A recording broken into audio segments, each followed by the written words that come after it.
তো আমরা যে কতটা মানে অধপতন আমরা আমাদের হয়তোবা আমরা এখন বিষয়গুলো শুধু বই পুস্তকে পড়তেছি, কিন্তু সেগুলো আসল ইতিহাস বা আসল যারা নায়ক ছিল বাংলা ভাষার জন্য, তারা যে কতটুকু উৎসর্গ করছে নিজেদেরকে, সেটা লালন করতে মতো ক্ষমতা বা মানসিকতা কোনোটাই আমাদের নতুন প্রজন্ম থেকে শুরু করে ইদানিং যারা আমরা আছি সেগুলোর মধ্যে নেই।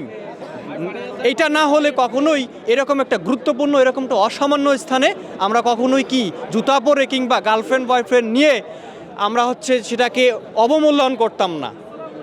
তো এটা আসলে রাষ্ট্রীয়ভাবে কঠোরতার কিছু নেই।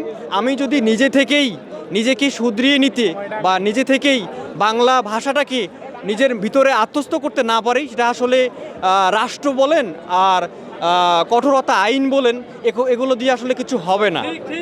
আমরা নিজেরাই নিজের স্থান থেকে, নিজের জায়গা থেকে, ভিতর থেকে আসলে বিষয়গুলো ফুটে আসবে, তাহলেই এটা আসল মূল্যায়ন এবং মাতৃভাষা বাংলা ভাষার যে একটা মর্যাদা, এটা বিশ্বের মানচিত্রে আমরা ফুটিয়ে তুলতে পারবো আমার মনে হয় যেটা।